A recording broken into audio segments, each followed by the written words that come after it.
Okay. All right, we're just gonna go ahead and get started. Okay, welcome. Thank you guys so much for joining. Happy New Year to everybody who is here right now. We're so excited to have you today. We're just gonna be having a fun discussion, answering some questions with Imam Khalid and Sheikh Faiyaz. And it's gonna be super great. I know myself, I haven't, been at the IC or had been able to see everybody since I went on break. So it's going to be nice to answer some questions. Some of them are more serious and some of them are more fun. So we're just going to go ahead and get started. I wanted to start off by asking Sheikh Faiyaz, Imam Khalid, first of all, to kick off the new year, do you guys have any resolutions? You guys, Imam Khalid, you can go ahead first.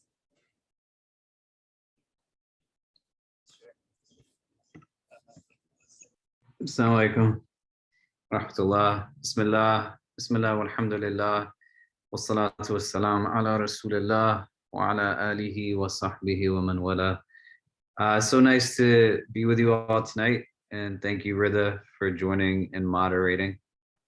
Sheikh Faiyaz is going to be joining on the Instagram live in a bit. He's just having some technical difficulties.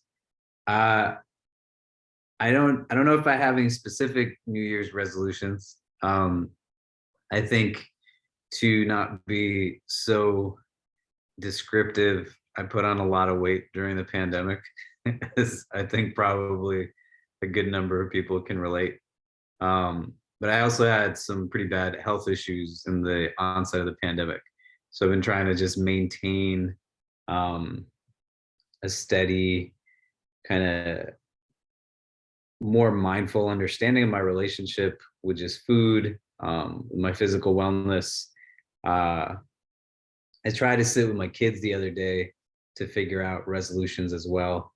Did not go so well in that I don't think my 6-year-old really understood the concept of it. But alhamdulillah, it could have been worse. Okay, thank you so much. Sheikh Faiyaz, are you ready to answer? I'm ready to answer. Just for some reason, the Instagram, I'm unable to get access to it for some reason. I don't know why. Can you see me live? No, I don't see either of you live. Oh. I got Rida's notification, her invitation, but neither of you are live. I could show it to you right here. It should be like a demonstration that you're live, but I don't see anything. I don't know why. That's the Do you have live enabled on your Instagram? Maybe it's something in the settings. I'll check again. Yeah, I was live yesterday and I didn't have any issues. So why don't you try to go live and we'll just join on yours? Okay. Yeah. Okay. I'll do that. Yeah. For everybody who's on with us, for everyone who's on with us right now, if you want to just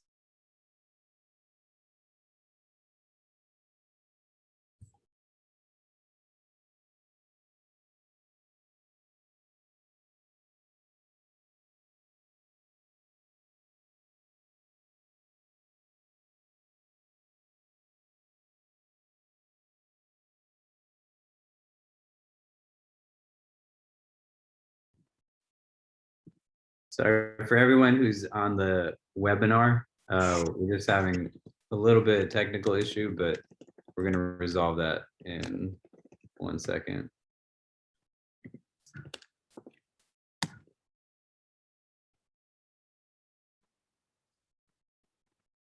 All right, Sheikh Faiyaz, I just requested to join on your live. Okay, I just got the accepted, so I'll be joining. All right, Sheikh Faiyaz.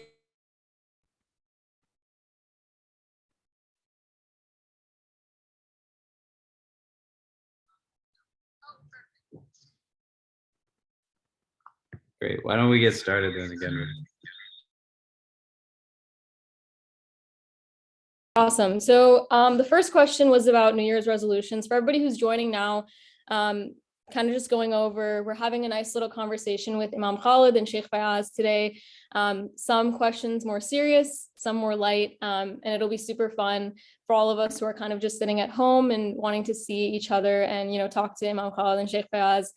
So Sheikh Faiyaz, the first question we had was about New Year's resolutions. Do you have any? And if so, please share. Yeah, my New Year's resolutions. I didn't have any particular meaningful New Year's resolutions. Every year, I try to commit to just reading a little bit more than the previous year. Tend to waste a lot of time, and so this year, like previous years, is to commit toward reading a little bit more often.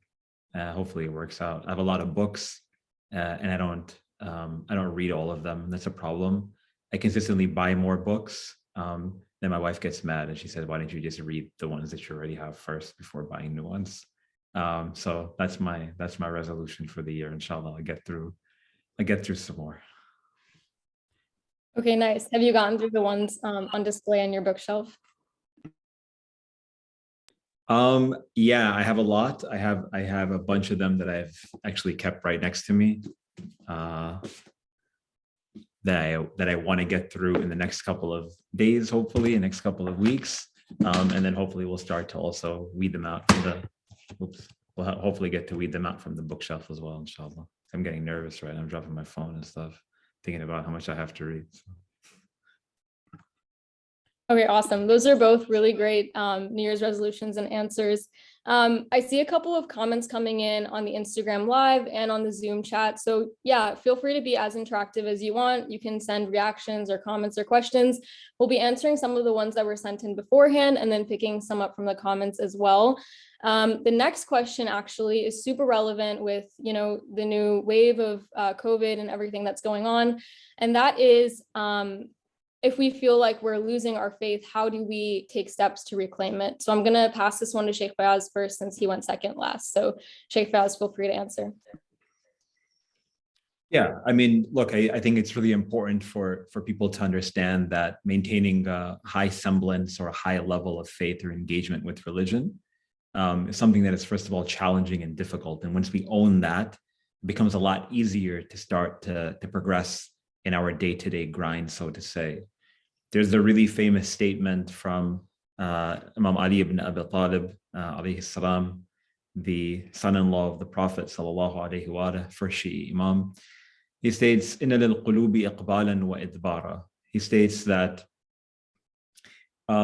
surely these hearts are receptive and then they're rejecting, meaning that the human being goes through different sort of stages during the course of their lives. Sometimes we feel more motivated to engage our faith/spirituality, and sometimes we don't necessarily feel that same motivation or inspiration.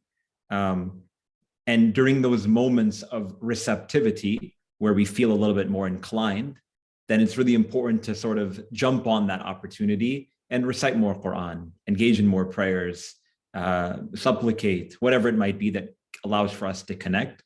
And sometimes we don't necessarily feel that motivation or inspiration.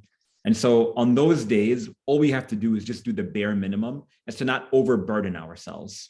I say this very often, that engaging faith is very, very similar to fitness or to health. Sometimes we feel more motivated, sometimes we don't. On the days that we don't feel so motivated, it's not about just eating as much pizza as we can and eating as much ice cream as we can because we say, oh, for lack of a better word, screw this, like I'm just going to do whatever I want. That's not good.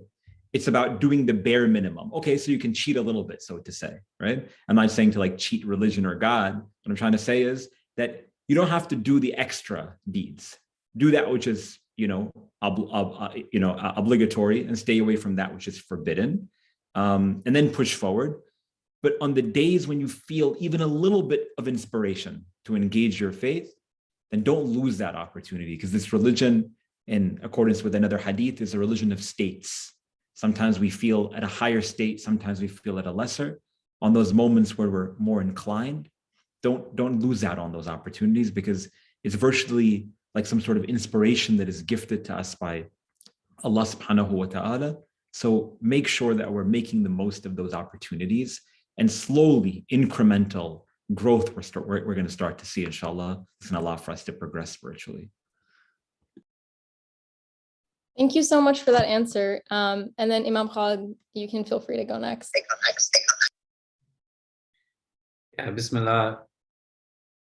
Yeah, I think it's important to also give definition to some of these things. And quite often, what we equate with an absence of faith or diminished faith isn't necessarily an absence or diminished faith, but it could be likely what a sound sense of faith would require us to respond with, right? Like the last year, the last 2 years has been very difficult. Why wouldn't you be exhausted? Why wouldn't you be tired? People have experienced illness, job loss. People have not seen family for months, if not years. People lost loved ones. People didn't have an opportunity to grieve their loved ones.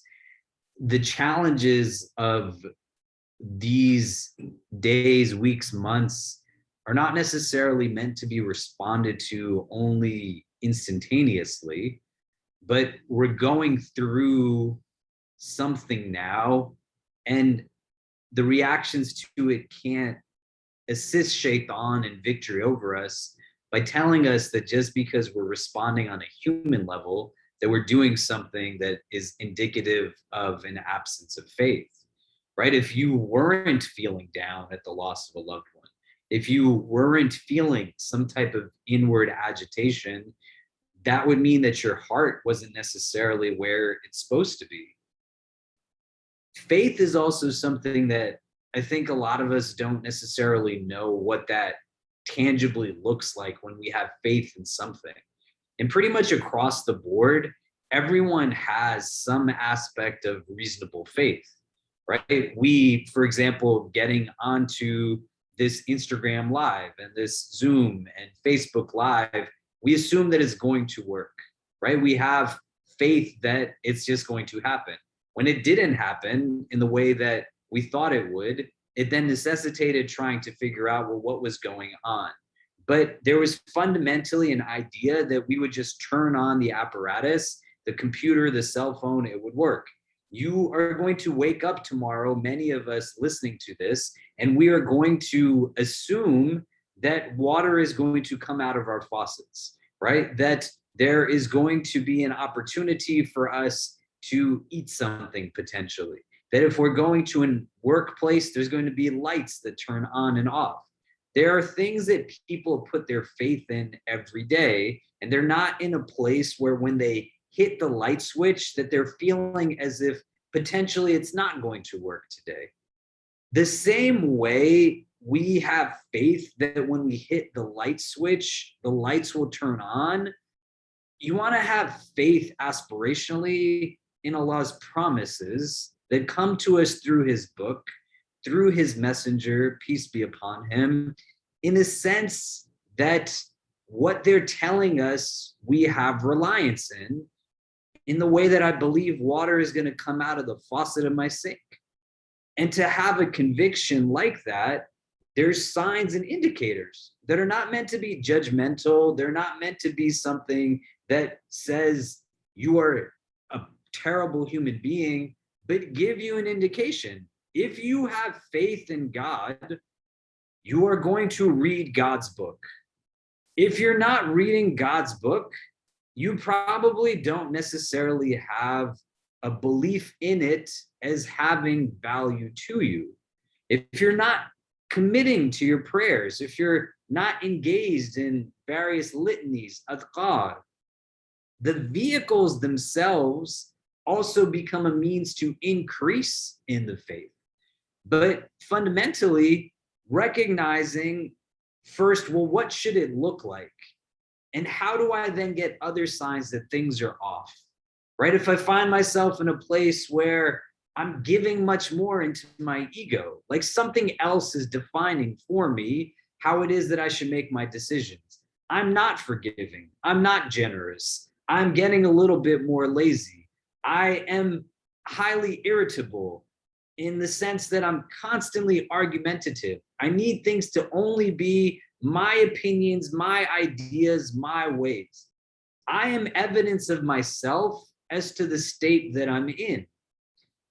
So I don't want to mislabel and say that my grief, my sadness, the feelings that were given to me by God in the first place are somehow indicative of a lack of faith. No, that just means you're human. I also don't want to think that faith in and of itself is this thing that's highly intangible or I can't define it.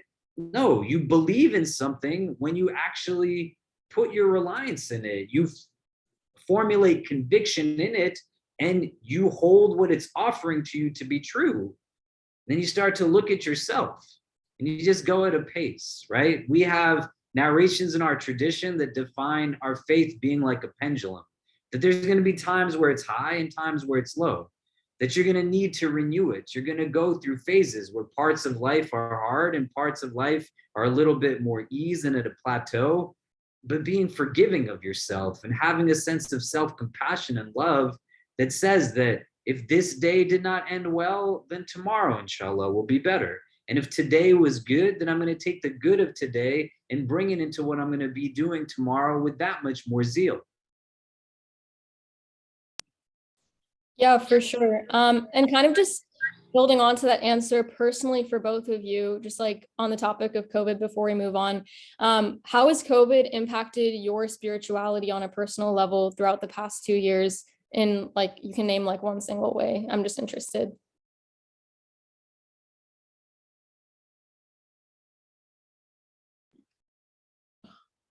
I think for myself personally, so much of my relationship with religion was through the lens of community or facilitating for others, which has its unique blessing to it, but also has its unique hurdle to it. And I think that having a little bit of more time from saving, like on a commute, for instance, to get to my office, or spending less time engaging, larger programming or whatever it might be, or I used to travel quite a bit, and that limitation just gave me more time to either waste it or to carve out something that was going to be productive. And I think I hopefully have utilized that time by, learning and by studying and by reading, and also by building in like some sense of routine that I recognize for many people and for myself as well was very difficult to engage my creator on a little bit of a more personal level, by spending some extra time supplicating. So I would say that I recognize that it's very, very challenging for many people to find avenues for personal worship. But at the same time, it should be, to the best of our ability, we should try to see it as an opportunity and see the beauty in the chance that we have, especially with everything that people have experienced, be it financial difficulty, illness, mortality, right? So many of us experience, mortality, and seeing that only drew me or us collectively as a community, I think, closer to recognizing the temporal nature of the world, and thus our own mortality and hopefully our own spirituality thereby. Yeah, I mean, I think similar to Sheikh Faiyaz, may Allah preserve him, the idea of an afterlife, but also the importance of it in terms of how decisions are made in this world, I don't think resonated with me so much more than it has in the last couple of years. I think, have not been in a place where I've been so grateful for just the gift of Islam than in kind of seeing where things have been transpiring in the course of this pandemic. Because, you see like immense beauty from people, right? Even till today, people are so generous, even in our community, mashallah. I sent out an email. I was telling Sheikh Faiyaz and Amir and Hana and Sheikh Saib the other day about 3 different families in our community. They needed some assistance. We usually announce this at Jummah.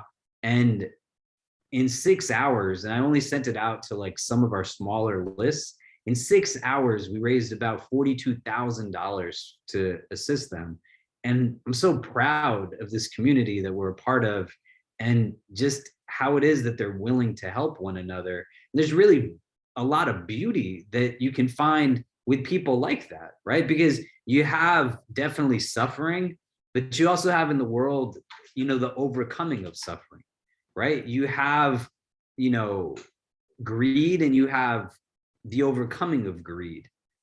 But you still have these kind of realities, and you see that a secular society isn't one that's necessarily without God, that there's not discussions of theology. A secular society is one that also posits that simply all that there is like this materialistic existence, that what you're moving forward in is in pursuit of just this world and only the acquisition of it. So your education in a secular institution is just about a job that gets you money, that's about attaining what's in the dunya, right? To have things that are limited to here. And just seeing people do like really terrible things to each other, seeing people who are in places where they're so motivated by just desire, not even like an absence of love, but an overt presence of submission to the hawa, to their base like lusts, that could care less who is not eating food and who is not have anything to drink or a home to live in. I'm so grateful for having Islam as a moral compass that says that you are not the center of everything, and that there's an entire world of existence rooted in interdependence that centers God, and being in a sphere where the gift is not to just be in pursuit of meaning, but what a beautiful thing it is to actually have meaning to things, to be able to actually have purpose.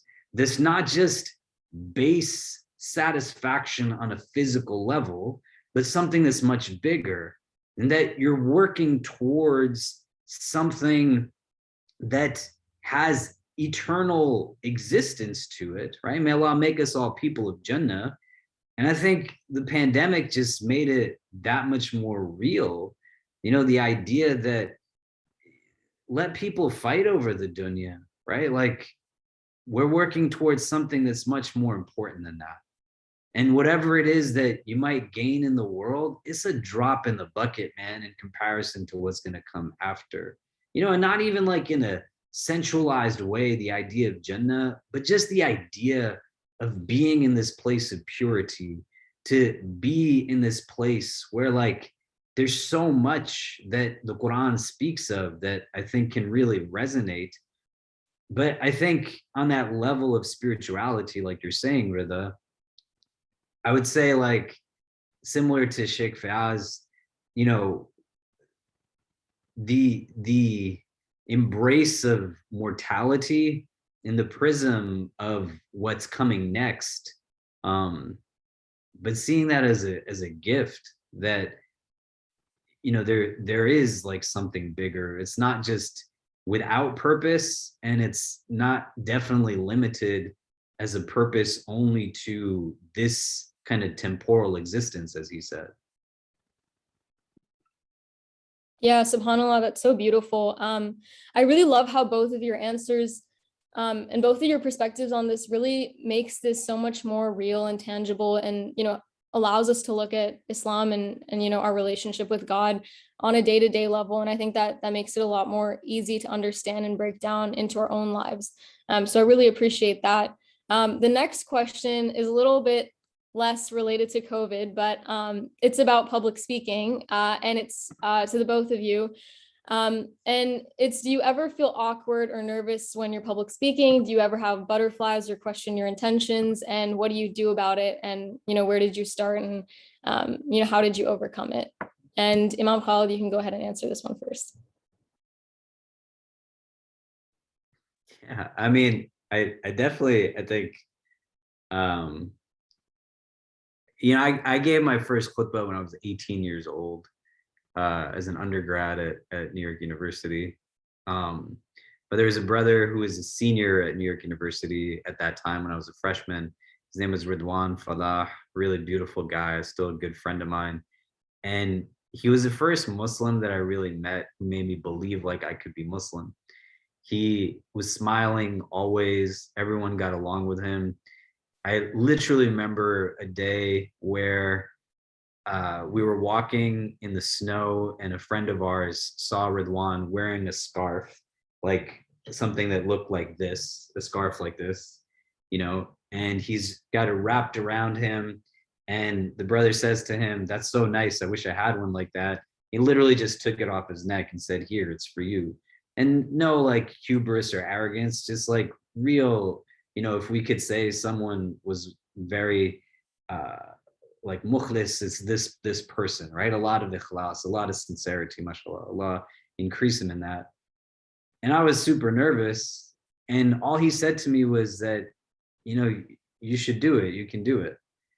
And knowing that I had somebody who really saw something there, it kind of helped not like diminish the nervousness, but give me the courage to take it on, right? Because courage is not the absence of fear. Courage is the ability to take on fear. And I think there's so many voices that seek to tear us down all the time, right? And or make us feel like we should be silent, right? And it's not the case. I would say when you have voices around you that are helping you to believe in yourself and believe in a God that believes in you as well and is looking for a reason to bring you forward. I get nervous quite often. It's a big trust, right? There's a lot that goes into being able to talk to people about their lives and to speak in a way which is not even about words, but non-verbalized. And I would say, there's probably a whole conversation we could have on what makes something effective. But if you're looking to figure out how to communicate effectively, there's so much in the Quran, there's so much in our tradition that gives us insight on how to just be an effective communicator, right? Because the miracle of the Quran is rooted in just its kind of articulation of communication. I mean, as a text, it's something that resonates with people in a way that, subhanAllah, no other text really does, through translations, through commentaries in various languages. Even just its simple recitation is something that moves somebody's heart.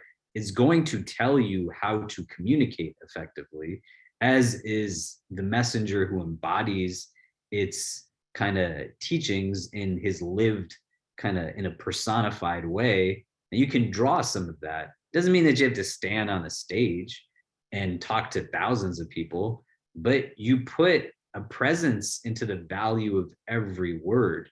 And one thing I would say, I'll pass it on to Sheikh Faiyaz, just to remember that regardless of where presence is there or it's not, everything that we are putting into utterance is being recorded, right? And so if you can have a consciousness of how you relate to your speech and how God has endowed us with the ability to not just be able to communicate distinctly from the rest of creation. Dogs can only bark and birds can only chirp, but we have the ability to express in so many ways. It's part of our honor. It's what gives us dignity. We're not meant to utilize language that is unnecessarily verbose, vulgar. You never want to utilize the gift of your speech to push somebody down in order to bring yourself up, because then you're not really bringing yourself up. You're debasing yourself if your speech is used to embarrass or humiliate somebody else. But to utilize it in a way that's dignified, your own language, like words you're comfortable with. And even if you don't have the, stage, so to speak, just the value of every conversation you're in. One of the things that really helps me in my public speaking is I've sat down with thousands of people and just got to hear their experiences and hear their stories and hear their narratives and absorb some of that through very effective listening, and then just translating that into conversations where a lot of people say, hey, you talk about things that we don't ever hear. Well, it's because there's so many people who have nobody to speak to, and their words are now just sitting. They're going to be now spoken through the platforms that, alhamdulillah, Allah has blessed me with. But the butterflies still come because these are people that I have a deep love for, and I want to be sure to honor them, whether they're hearing my words from me or that I'm conveying somebody else's experiences. And it's just that much more important to be conscious of what's coming out of my mouth.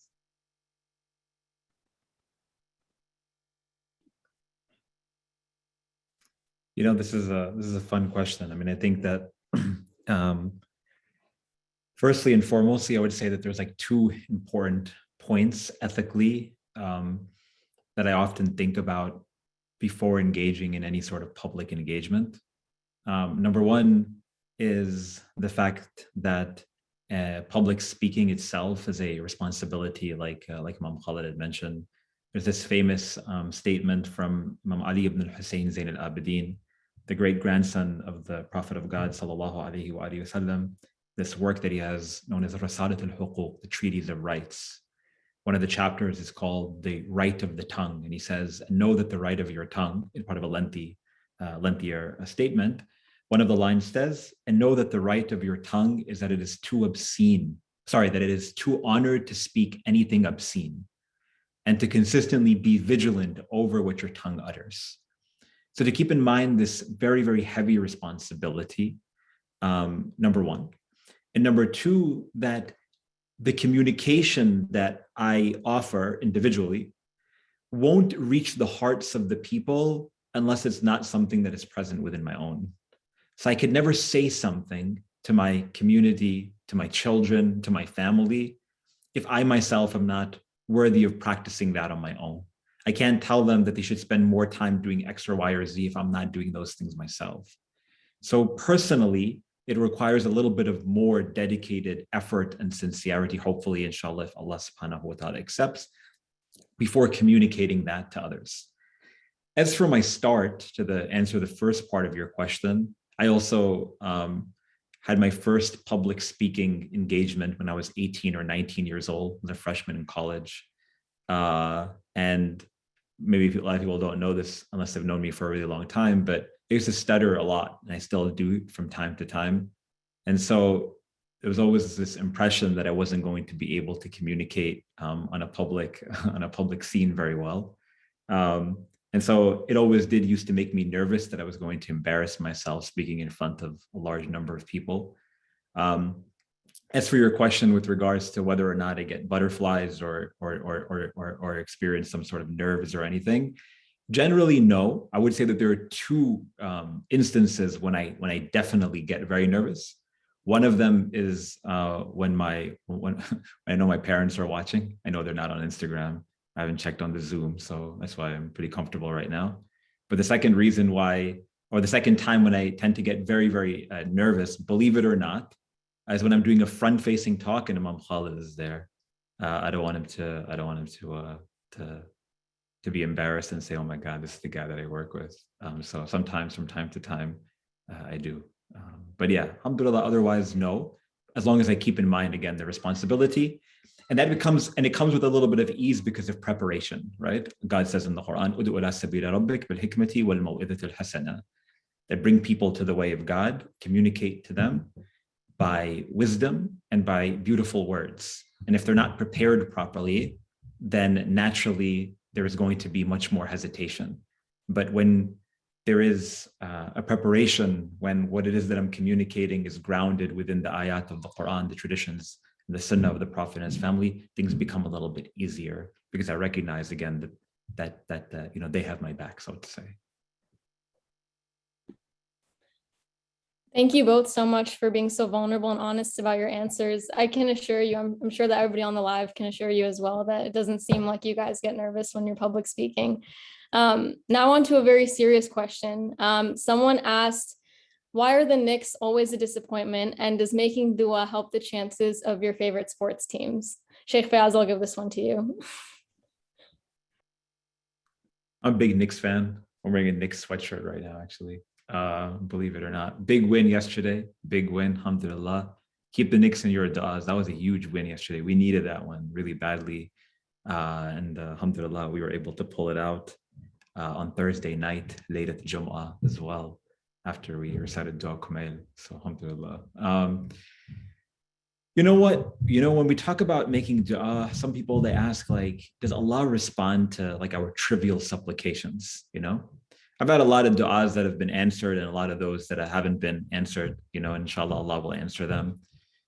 But I don't know the answer to the question, because sometimes along with dua, you need to also, you need to be able to help yourself, so to say. I can't say, oh, Allah, give me $1 million, but then I don't work. I can't say, oh, Allah, like increase me in knowledge, Rabbi zidni ilma, but then I never open up a book or I never listen to a lecture, you know?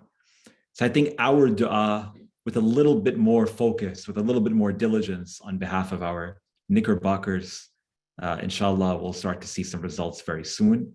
So they need some tawfiq, some divine support and divine glue. We can offer that by means of our dua, but let's also make dua that they make the right decisions in the front office. They get it together on the court, because we could talk about that for a long time. I got a lot of thoughts about the Knicks, but just pray for them. Pray for them. We need everyone's prayers, because mine's clearly not working out. Imam Khalid, do you have anything to add on specifically the Knicks, or really, what's reasonable to make dua for? Can you ask for anything?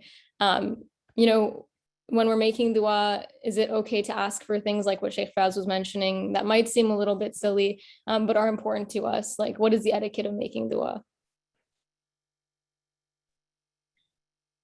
I mean, one, I think, the primary identity variable that all of us have in all of creation is, like, we're abd, right? And you're abd in a general sense, and that the word in Arabic abd means like servant, but you're essentially an abd because you rely on something for your own existence. And you can narrow that down in a religious framework to say that I'm Abdullah, right? I am a servant of God. But even those who don't identify in their state of being a servant as one who relies on God, there's not anyone who could say that they don't rely on something for their existence other than Allah. Allah is ghani, right? He is self-sufficient. He's free of need. And so if you're going to ask of somebody something, like, why wouldn't you ask God for it? And that's foundational, because we get to a place where dua is something that is so essential to our movement forward. And you really think about, well, what are the things that I am asking Allah for that helps me to get an understanding of who I believe the divine to be? And why am I not asking for the things that I'm not asking for? Do I wake up at Fajr time and I start my day, and am I turning to God to say that, Ya Allah, like, grant me a safe return back home on this day? The Prophet ﷺ had du'as before pretty much every action that he undertook. And there's a consciousness that's there that's bringing the divine into what it is that's going to precede, what it is that's going to follow the dua that's preceding the actions.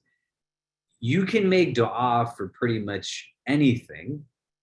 And accepted dua, is one that can have different etiquettes to it. You don't want to make dua for things that are haram. Like, off the table is what we categorically understand to just be religiously impermissible. And then beyond that, if you're saying, well, what should I be making dua for? Yeah, like, make dua for Allah to give the Knicks success. Like, what? But, like, fundamentally, you're going to ask God.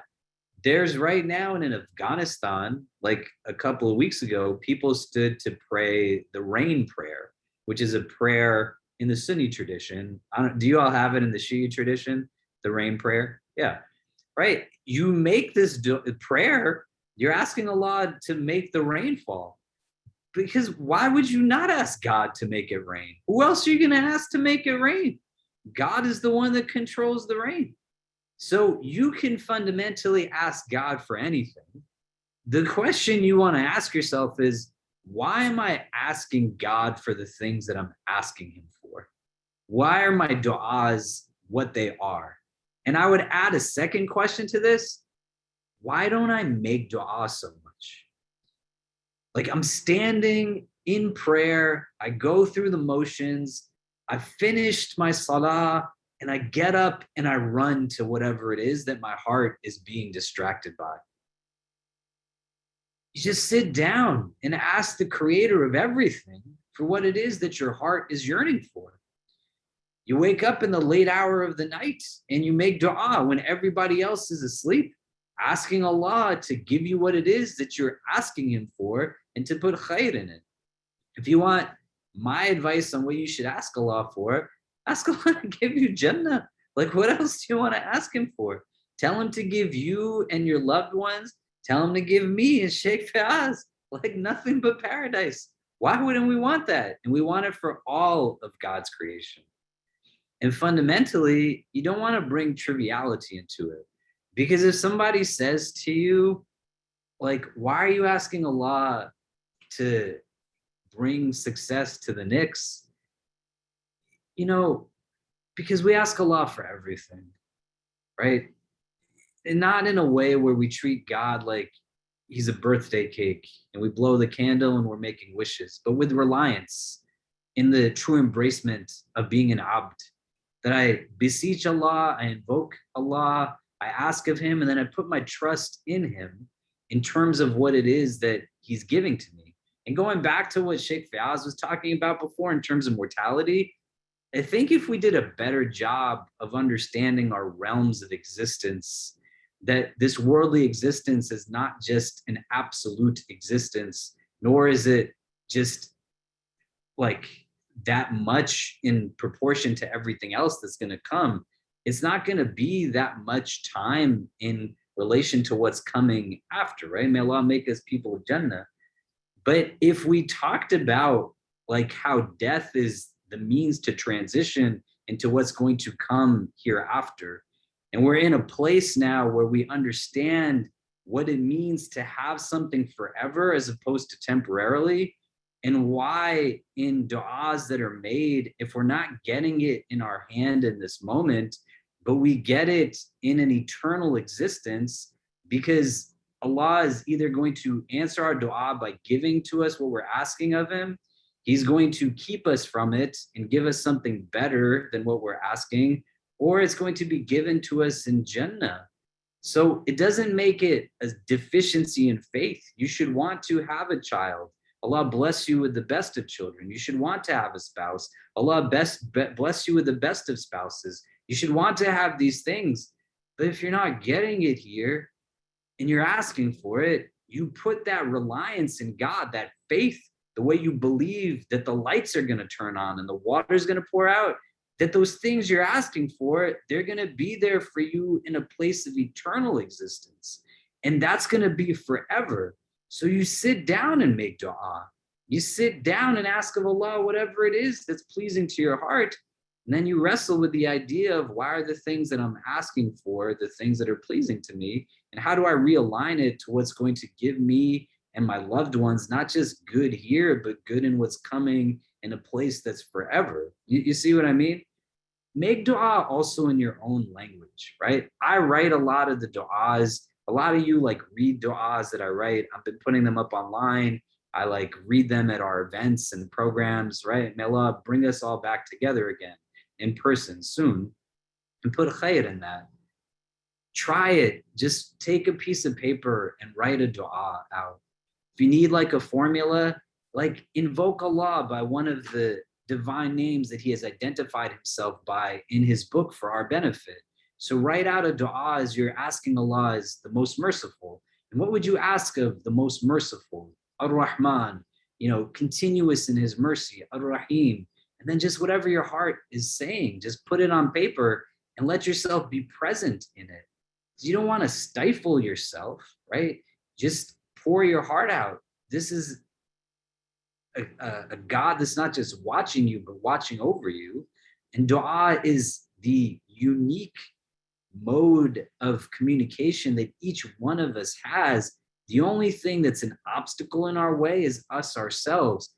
And whatever you're running to, man, that's keeping you from raising your hands to the skies, that's not going to give you what Allah gives to you. That's just not going to be what's going to give you what it is that you're seeking.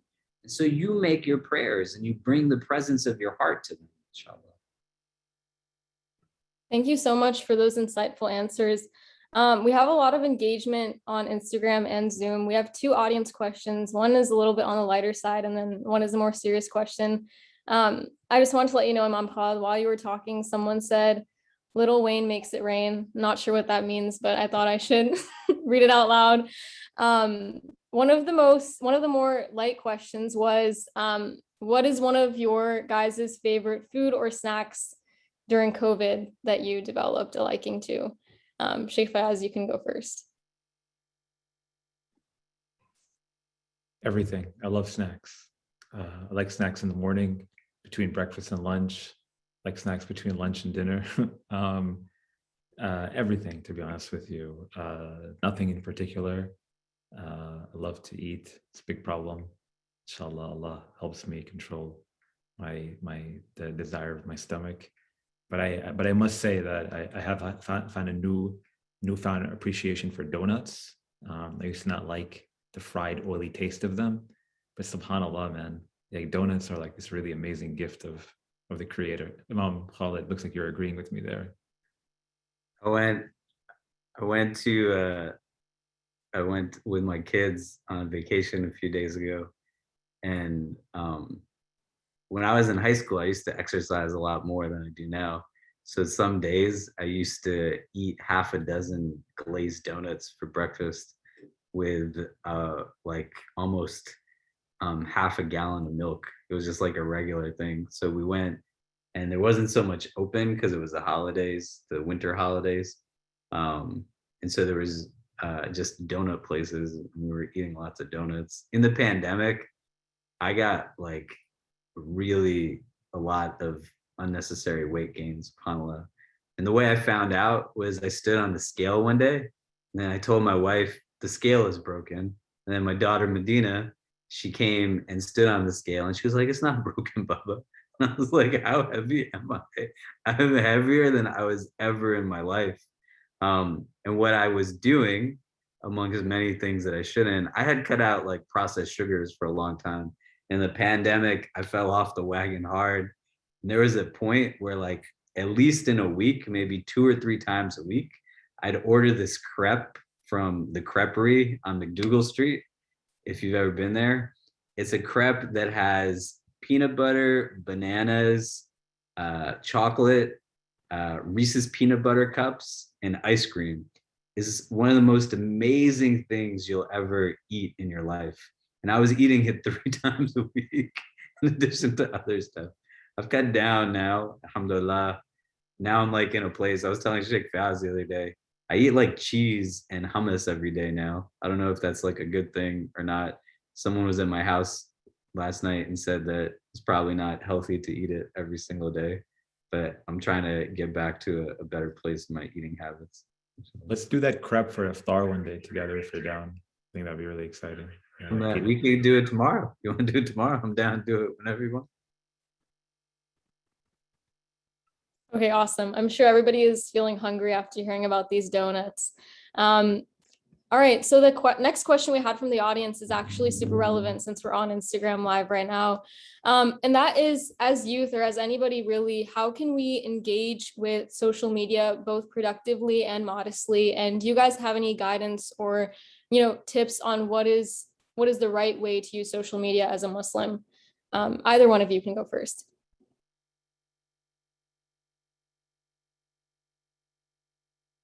I think one of the realizations that I had in the last few months was that, subhanAllah, I have a pretty large social media following. Facebook, for the most part, I know some of you who are younger don't use it so much. I also know Rida is a TikTok star, and I'm not on TikTok at this point in my life, but maybe we'll see. My wife laughs at me a lot and says she has no idea what kind of TikTok videos I would put up, and the world is not ready to see me do any kind of TikTok challenges, dancing or otherwise.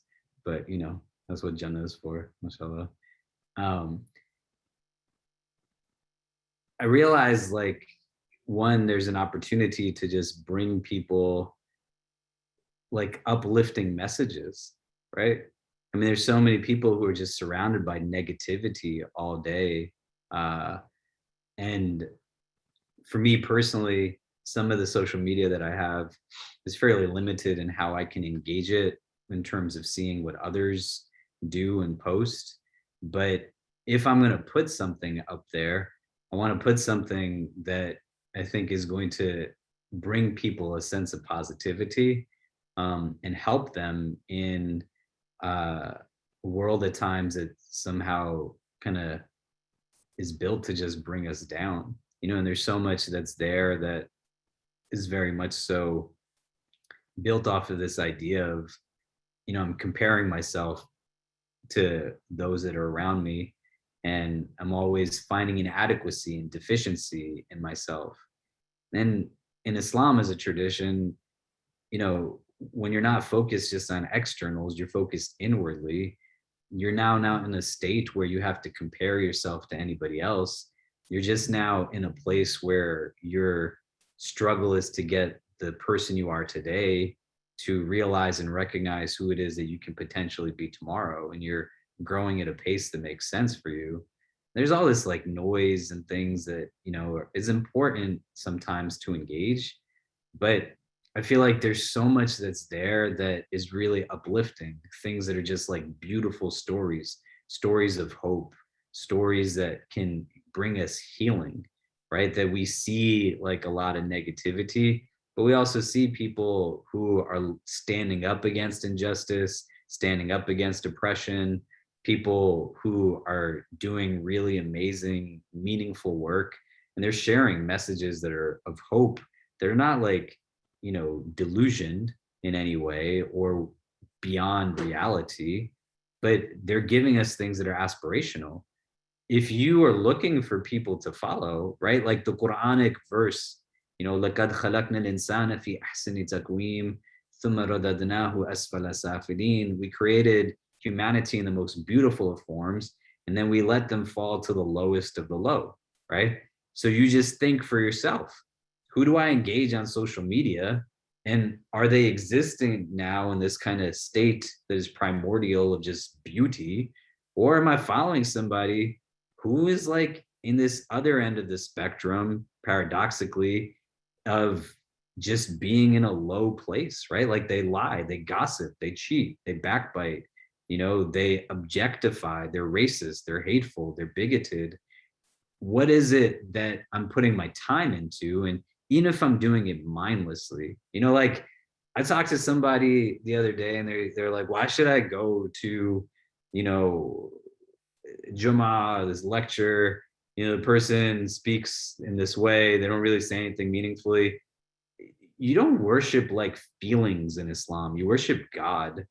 And you're not nourished by just feeling like something. A lot of nourishment is done in a way where we're not even aware of it. Like you ate something for breakfast, you don't like remember what you ate 2 days ago, but it's still bringing nourishment to you. You don't have to have consciousness of what it's doing to your body, and what things do to your spirit and soul, like also can happen unconsciously. So as you're consuming things and you're seeing it constantly, like seeing haram, seeing negativity, seeing these things, you want to like at least balance it out or cut it out and just engage in what it is that's uplifting and positive. And if you're going to put something out there, and I say it with love, right? Like I love each of you so much.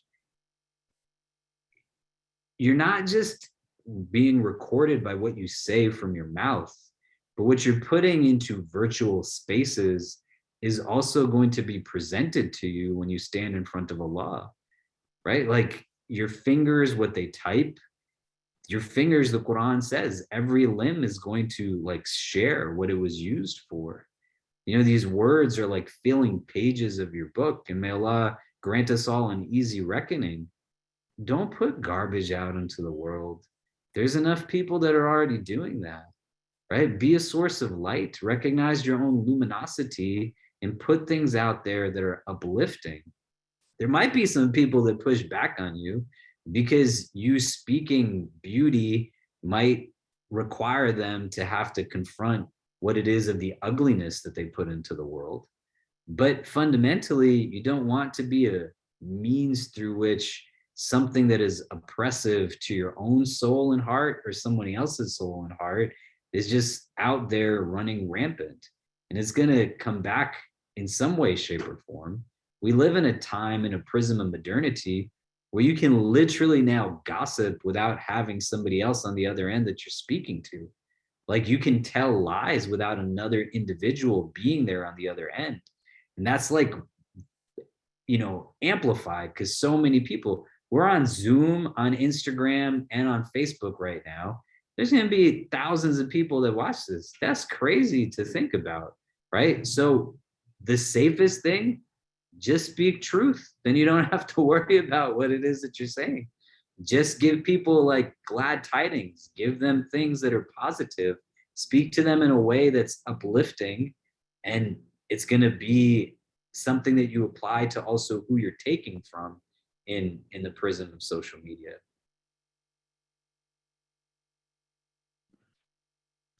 I don't have too much to add to that. It was really important and very beautiful and eloquent. But just to always keep in mind that we are going to be a product of the environment that we enter ourselves into. So that climate that we're in when we're engaging on social media, whether we think it or not, is going to have an influence on us. So who it is that we're engaging, who it is that we're spending time with, again, even virtually, it affects us. It affects these hearts and it affects these souls of ours. So we have that opportunity to make a decision because, for all of the, negativity that we can get drowned in our engagement of social media, like Imam Khalid mentioned, there's also a lot of good. There's something you can learn every single day as well. And it's really about being very intentional with who and where and what and when we are engaging. And sometimes if we feel that it is drowning us and it is taking us away from our ultimate purpose, right? Because every day, if we're not asking ourselves those fundamental existential questions, like, what am I here for anyway? And I don't mean what am I here for on Instagram? What am I here for? What am I here in this world for? It's to progress. It's to be better today than I was yesterday. It's to reach my ultimate potential. And if utilizing this platform for 5 minutes might stunt that growth of mine, then why am I there in the first place? But if I can benefit from those around that I engage with, or I can share benefit to others, I can offer something good to the world via what it is that I'm sharing or posting or whatever it may be, then all of a sudden it contributes to the larger objective of my ultimate purpose in this world.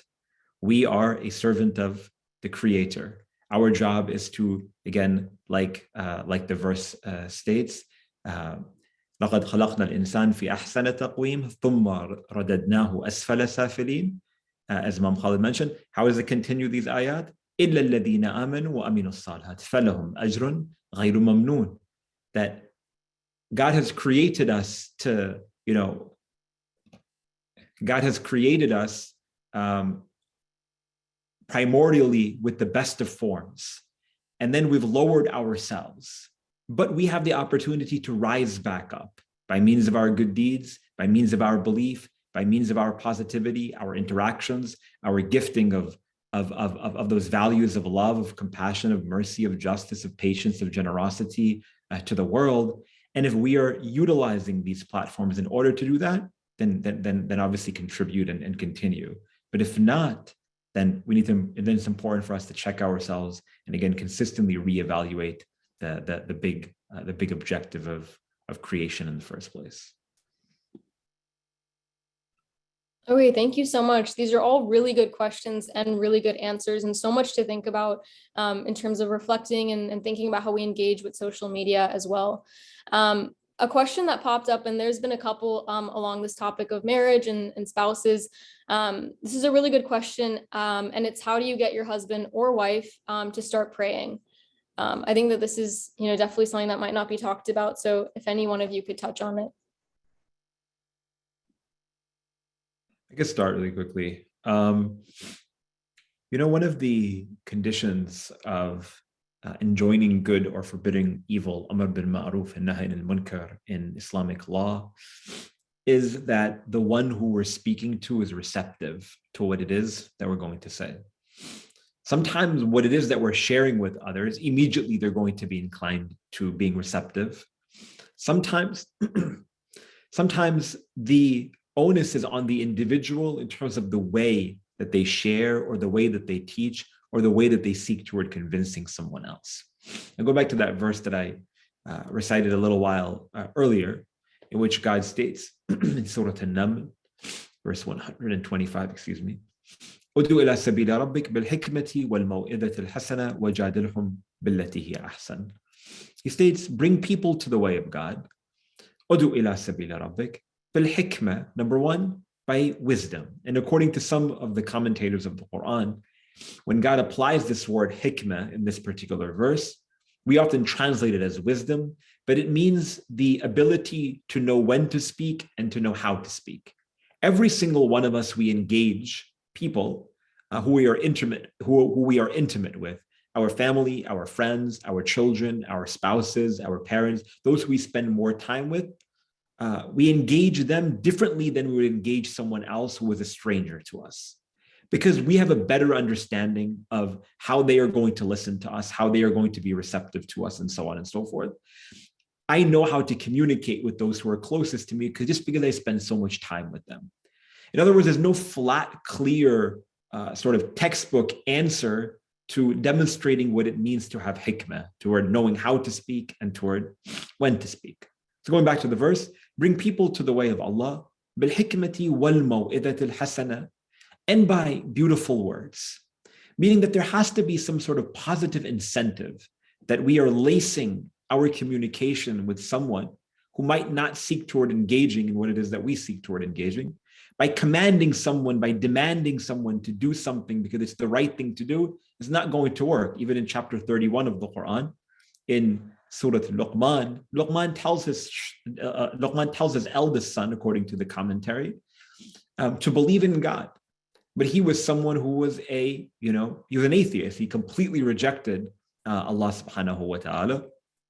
Yet God quotes Luqman as he addresses his son, calling him Ya Bunayya, right? He tells him with a term of endearment, oh my beloved son, listen to what I have to say. And you can go ahead and take a look at those verses, meaning that there was some beautiful language that was employed in that communication. Again, going back to the question that was asked, if we follow these fundamental principles, right, that's the best way that we have in terms of communicating whatever it is with regards to matters of belief or practice toward our loved ones. But it's still at the end of the day, their decision whether or not to be receptive to it. The only thing that we can do is advise and offer guidance.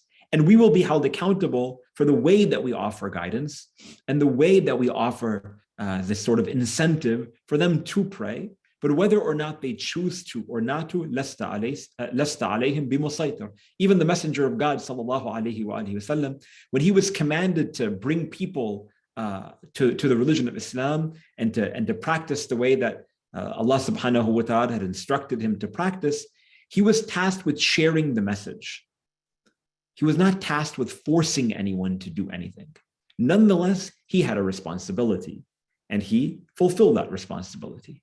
Similarly, when we see our spouse, our children, our family members not fulfilling their religious responsibilities, our job is to share the message. Again, and we are going to be held accountable for the way that we do that by utilizing good language, maw'idat al-hasana, by offering positive guidance, by knowing when to speak, knowing how to speak. But we are not going to be held accountable for their decision. And we can't force that, but slowly, through small incremental steps that we make in engaging, in acting by example, and of course by supplication and by dua, Allah subhanahu wa ta'ala will give your spouse that inspiration to stand in front of him in prayers and keep us all on that path, inshallah.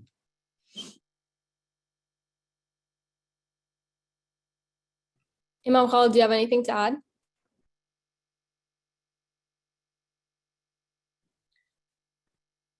Yeah, no, barakallah feek.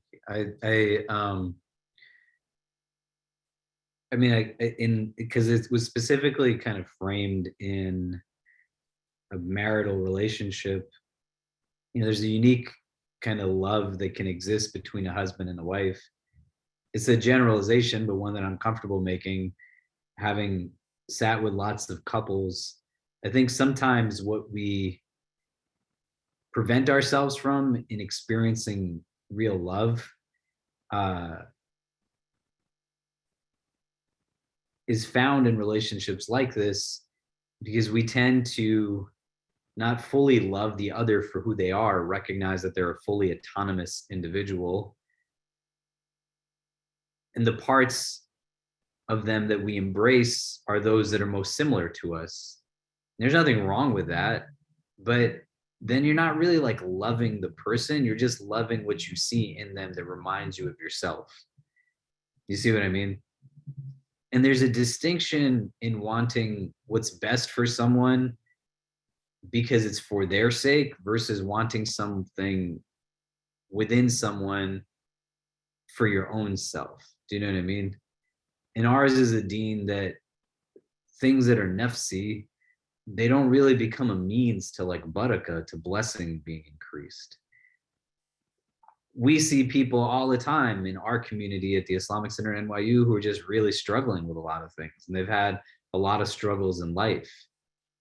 An act is not in and of itself something that just exists in a vacuum, but is quite often a consequence of numerous things that have taken place prior to.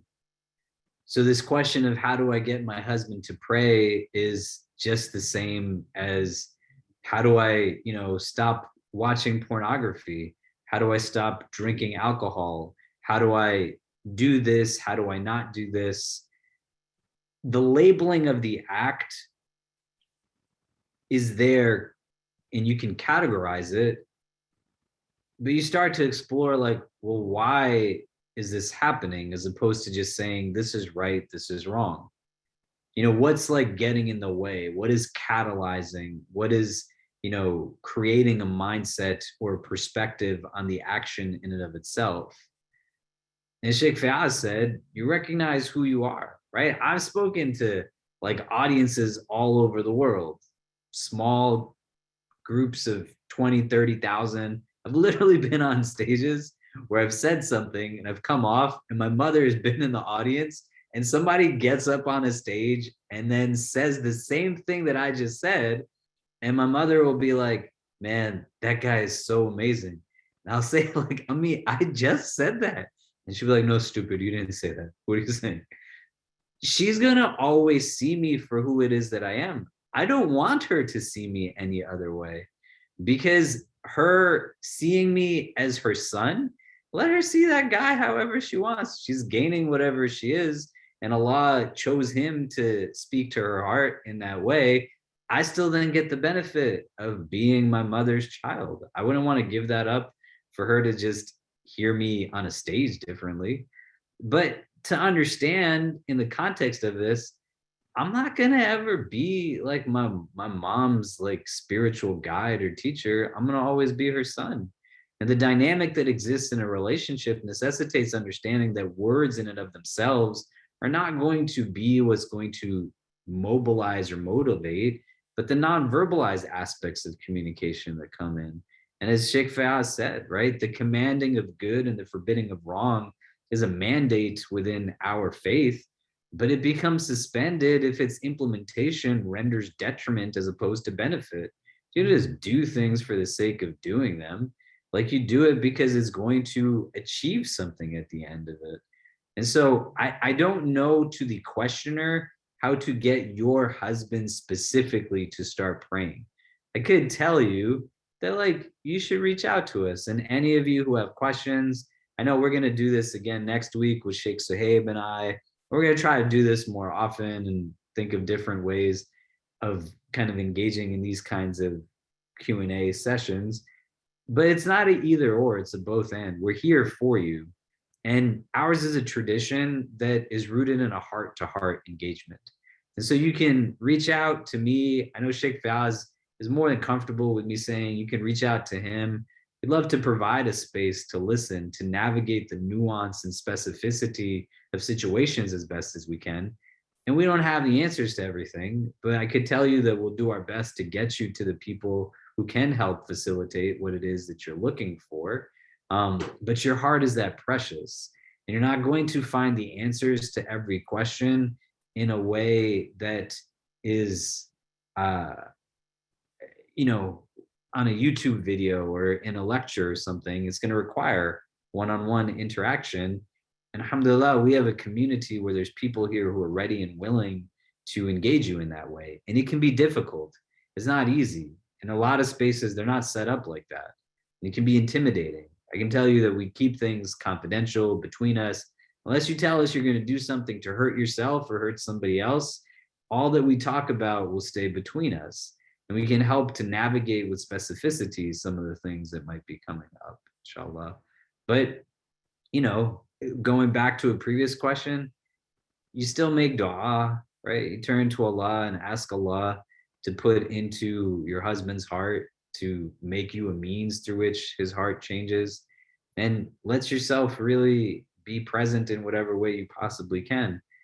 Many people don't pray not because of prayer, but there's other things that become obstacles in the way of some of these things, right? I'll give you an example anecdotally and then I'll stop. Sorry, I know I'm talking a lot, guys, but you know, this young woman came to see me and she was not praying so much.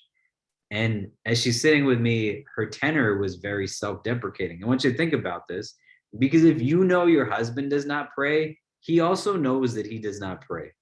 And the voice that he internalizes is one that's going to be combined with your voice of him. This young woman who's sitting with me, probably in her 30s, right? Late 20s.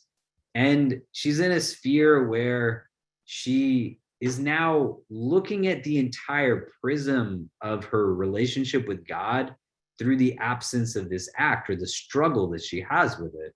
She says, I don't know what the point is of me fasting or reading Quran or trying to only eat like the biha food. Like none of it matters because I'm not consistent in my prayers. And so I said to her, what's like your life like? What's going on? Because everything is just an outpour of negative. And to me, I don't mind hearing it. My concern is she's just got a flow of experience that she's just not talking to anybody about this. There's no place for her to put it. And so we start talking and she starts telling me about family problems that she has, and her siblings are having issues and how they're navigating relationships. And it makes her think about her own relationship with a significant other and deficiencies in her faith and a stressful graduate program that she's in and all other kinds of things, and like 12, 15 causes of exhaustion. And in her head, she's triggered it all now to this place of her relationship to her salah. And I've said to her, you probably have like 3 apps on your phone that tell you what time it is to pray. And she says, I have like 5 of them. And I said, every time it alerts you, what do? She says, I close it. And I said, you're simply not closing it, but you're also adding to the negative self-talk, right? I'm not praying. I'm not praying. I'm not praying. The heaviness she has in her is literally making it hard for her to get up to pray. And it's not that she's not praying because of prayer, but she's got all of this other clutter that's sitting inside of her that she doesn't know how to address. And there's not people around her that are helping to deal with it. And it now builds itself up to a place that renders her just stationary when her mind and her spirit are saying, just go and pray some rak'ahs, but her body's not responding because the emotions are so heavy. Do you see what I mean? And so trying to like formulate with somebody with like real love and care and empathy. And empathy is an epitome of self-actualization in our tradition because it necessitates the suspension of the nafs completely. You set aside the ego, the self, and you fully just understand the experience of the other through what they're going through, not what you go through. And so you just provide a space. If your husband does not have that relationship with you, it does not mean there's inadequacy. I do what I do for a living, My wife, she is a social worker. She provides counseling to survivors of abuse. She's not my therapist as much as I'm not her spiritual guide. And that doesn't mean there's anything wrong in our relationship, nor is it a problem if we seek that elsewhere. If anything, it enhances our relationship. So your husband might speak to somebody else a little bit differently, then he might be engaging you on this, at least in the onset. And where we can be helpful in some of it, let us know, inshallah. We'd be more than happy to. But that question of why and actually answering it is an important thing in comparison to simply just saying the act in and of itself is problematic or impermissible. You see what I mean? Does that make sense? Rida, does that make sense? Yeah, for sure. And I think you explained it in a way that it makes it a lot easier to understand and break it down into steps.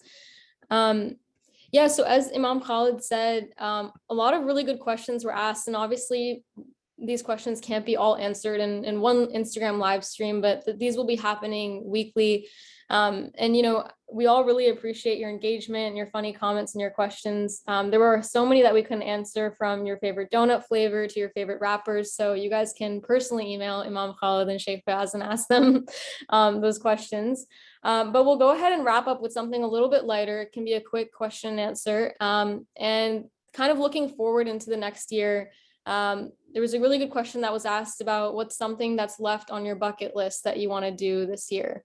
And if you don't know, bucket list is like what you want to do before you die. So it could be something like completely crazy, like bungee jumping, or something minuscule that you've never done before. So go ahead and feel free to answer. Are you really telling us what a bucket list is? What did you think? No, I just thought maybe you didn't know.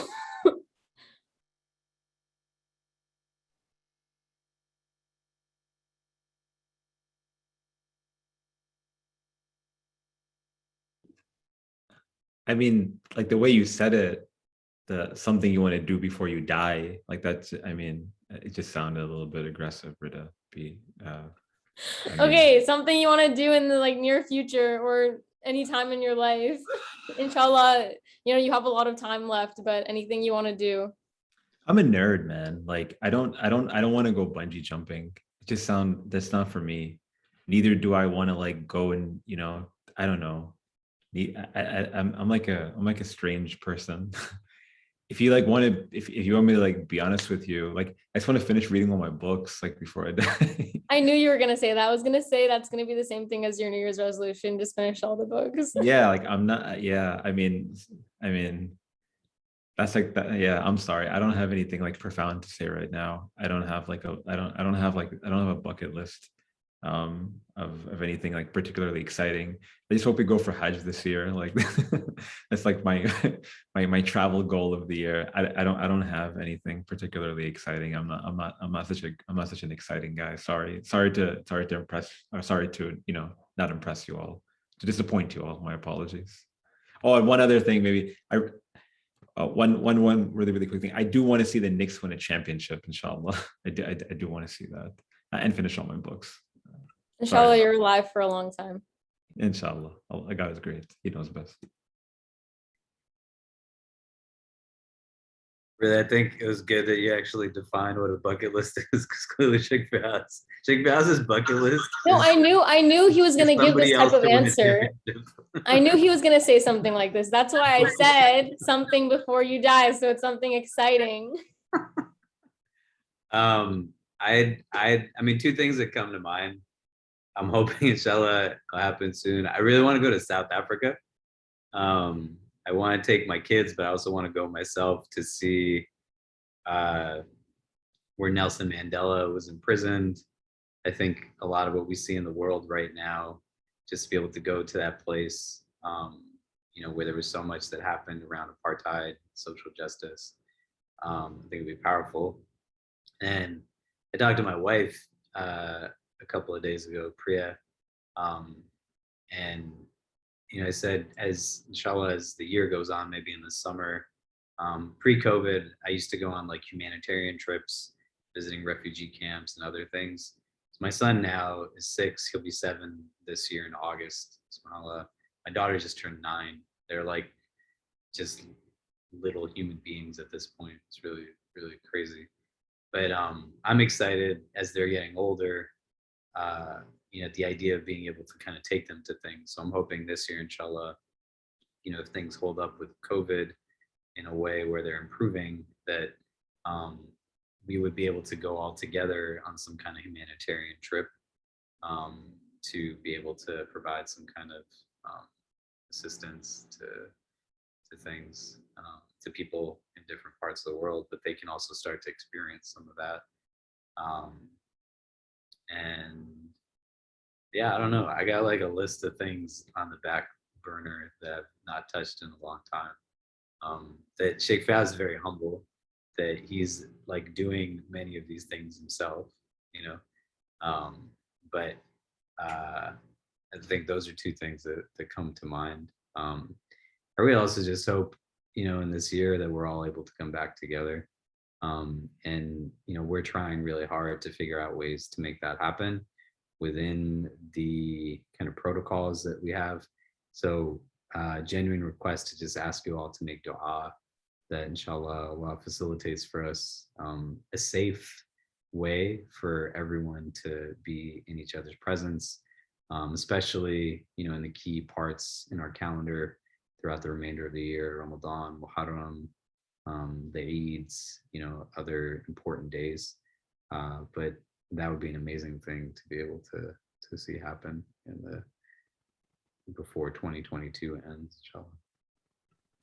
Thank you guys so much both. Not that I'm planning to die in 2022, but yeah, inshallah you both have a long, healthy life. Yeah, thank you guys both so much for those amazing answers to the questions. Kind of on the last note about what Imam Khalid said about being back together, I think all of us can agree that you guys doing things like this and kind of just sitting here and having this casual conversation with you guys and asking questions really just makes it feel like we're all together again. And I'm so excited. I can speak on behalf of everybody else. I think we're also excited to see you guys do this every week and hear more from you. And we all really look forward to, all the answers that you have for our questions, and they've all been so insightful. But we can go ahead and wrap up. If you both have anything to add, feel free to do so now. If you guys have any last thoughts or words. If not, we can go ahead and wrap up. Do either of you want to close us off with a dua? Everyone's here to listen to Imam Khalid's dua. But thank you all for joining, and keep us in your prayers, inshallah. Clearly we need it. Yeah, the same. I think just if everyone can continue to come to the programs. We're going to be resuming a lot of our virtual programs in the coming week as well. Sheikh Faiyaz is going to do a halaqah on Thursday. No, not Thursday, next week, on Wednesday, right? That's correct, yeah. Sheikh Faiyaz will be doing a halaqah on Wednesday night online via Zoom. I'll be doing one on Monday. Sheikh Sahib will be doing on Tuesday, and then I think either next Thursday or Friday we'll be doing another Q&A with Sheikh Sahib and I. So please join that. We're going to try to also resume some type of Friday online reflection.